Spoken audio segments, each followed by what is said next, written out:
Gurupyo Namaha. Welcome to your Divine Prayers channel. Learn chanting Sanskrit sloka with ease. The link for the previous parts is given in the description box. Today we will chant Sriman Narayaniyam, composed by Melpattur Narayana Bhattadri, who was a great devotee and scholar from Guruvayur, Kerala. Chanting Narayaniyam is believed to provide benefits like deepened spiritual connection with Lord Vishnu, reduced stress, improved mental well-being, a sense of peace and contentment, potential healing from physical ailments, and overall spiritual growth due to the devotional nature of the text, which narrates stories and praises of Lord Vishnu. Atha Panchamam Dasakam, that is cosmic evolution. Soham cha Triguna Kramat Trividatam Asadhya Vaikarikaha Bhuyastaijasa Tamasau iti Bhavan Adhyena Satvatmana Devan Indriya Maninokruta Disha Vatarka Pashyasvinaha Vanhindrachyuta Mitrakan Vidhuvidhi Sri Rudra Sharirakan Soham cha Triguna Kramat Trividatam Asadhya Vaikarikaha Bhuyastaijasa Tamasau iti Bhavan Adhyena Satvatmana Devan Indriya Maninokruta Disha Vatarka Pashyasvinaha Vanhindrachyuta Mitrakan Vidhuvidhi Sri Rudra Sharirakan Soham cha Trigunakramat Trividatam Asadhya Vaikarikaha Bhuyastaijasatamasau iti Bhavan Adhyena Satvatmana Devan Indriyamani Krutadisa Vatarka Pashyasvinaha Vannindrachyuta Mitrakan Vidhuvidhi Sri Rudra Sharirakan Bhuman Manasa Buddhyankruti Milachittakya Rutyanvitam Tachantaha Karanam Vibho Tava Balat Satvamsa Eva Shrujat Jatastaijjasato Dasendriyaganaha Tattama Samshat Punaha Tanmatram Nabaso Marutpurapate Shabdojani Tvat Bhuman Manasa Buddhyankruti Milachittakya Rutyanvitam Tachantaha Karanam Vibho Tava Balat Satvamsa Eva Shrujat Jatastaijjasato Dasendriyaganaha Tattama Samshat Punaha Tanmatram Nabaso Marutpurapate Shabdojani Tvat Bhuman Manasa Buddhyankruti Milachittakya Rutyanvitam Tachantaha Karanam Vibho Tava Balat Satvamsa Eva Shrujat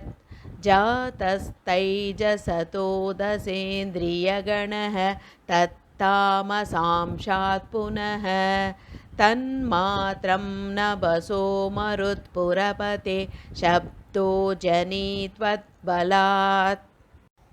शब्दात् व्योम ततः ससर्जित विभो स्पर्शं ततो मारुतं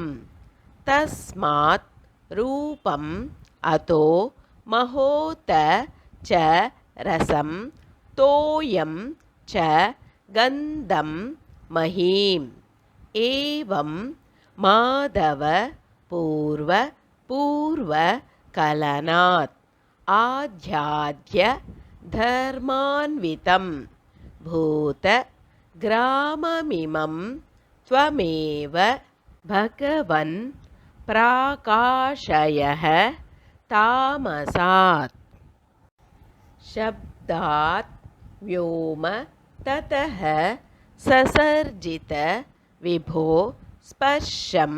ततो मारुतं तस्मात् रूपम् अतो महोत च रसं तोयं च गन्धं महीम् एवं माधव पूर्वकलनात् आध्यात्य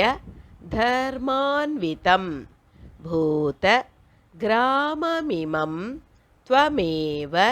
भगवन् प्राकाशयः तामसात् शब्दात् व्योम ततः ससर्जित विभो स्पर्शं ततो मारुतं तस्मात् रूपम् अतो महोत च रसं तोयं च गन्धं महीम् एवं माधव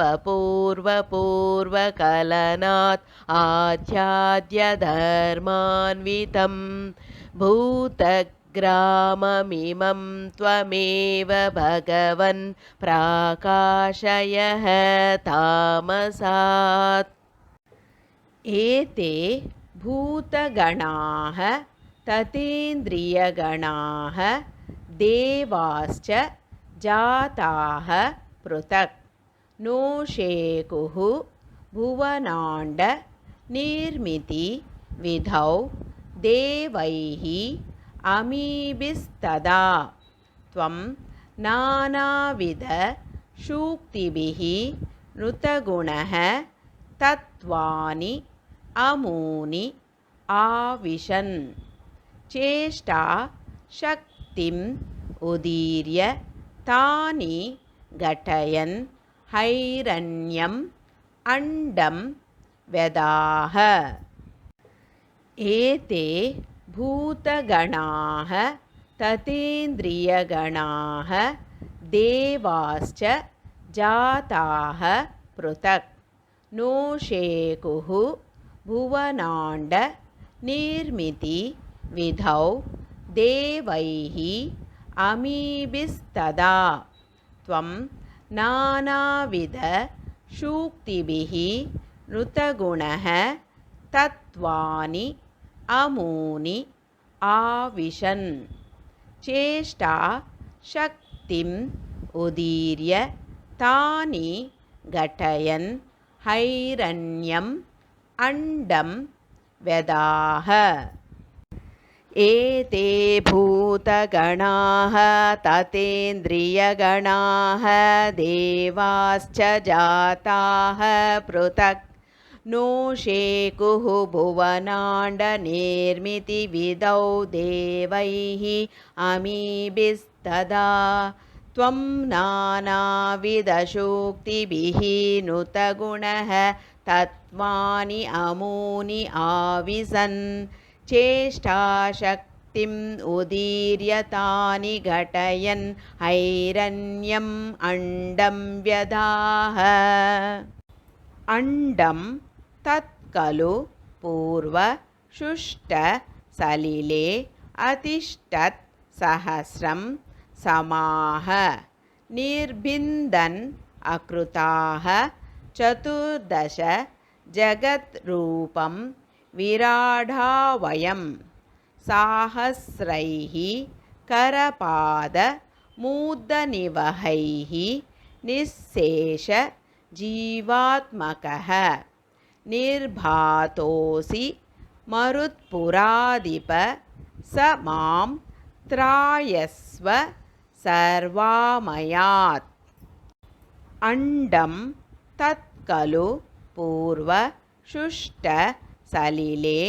अतिष्ठत् सहस्रं समाः निर्बिन्दन् अकृताः चतुर्दश जगद्रूपं विराडावयं साहस्रैः करपादमूर्धनिवहैः निःशेष जीवात्मकः निर्भातोऽसि मरुत्पुराधिप स मां त्रायस्व सर्वामयात् अण्डं तत्खलु पूर्वशुष्टसलिले अतिष्ठत् सहस्रं समाः निर्बिन्दन् अकृताः चतुर्दश जगद्रूपं विराडावयं साहस्रैः करपादमूर्धनिवहैः निःशेषजीवात्मकः निर्भातोऽसि मरुत्पुराधिप स मां त्रायस्व सर्वामयात् ॐ तत्सदिति श्रीमन्नारायणीये पञ्चमं दशकं समाप्तम् ॐ तत्सदिति श्रीमन्नारायणीये पञ्चमं दशकं समाप्तम् यदक्षरपदभ्रष्टं मात्राहीनं तु यत् भवेत् तत्सर्वं क्षम्यतां देव श्रीकृष्ण नमोऽस्तु ते विसर्गबिन्दु मात्राणि पदपादाक्षराणि च न्यूनानि चातिरिक्तानि क्षमस्व श्रीकृष्ण अन्यथा शरणं नास्ति त्वमेव शरणं मम तस्मात् कारुण्यभावेन रक्ष रक्ष श्रीकृष्ण यदक्षरपदभ्रष्टं मात्राहीनं तु यद्भवेत् तत्सर्वं क्षम्यतां देव श्रीकृष्ण नमोऽस्तु ते विसर्गबिन्दुमात्राणि पदपादाक्षराणि च न्यूनानि चातिरिक्तानि क्षमस्व श्रीकृष्ण अन्यथा शरणं नास्ति त्वमेव शरणं मम तस्मात् कारुण्यभावेन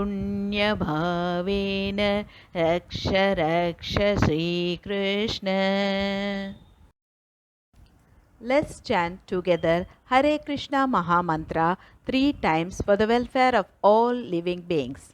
Hare Krishna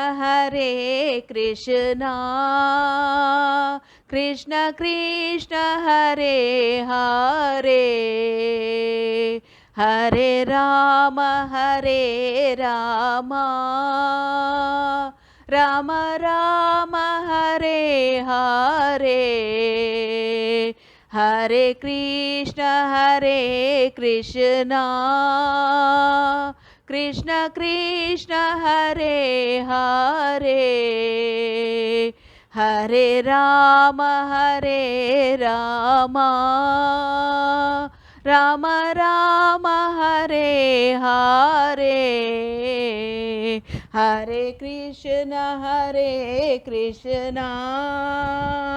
Krishna Krishna Hare Hare Hare Rama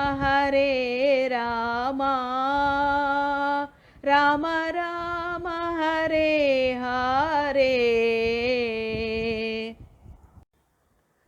Hope you could follow along with me in chanting this sloka. More in queue. If you enjoyed this video, please like, share and click on the bell icon to subscribe and show your support.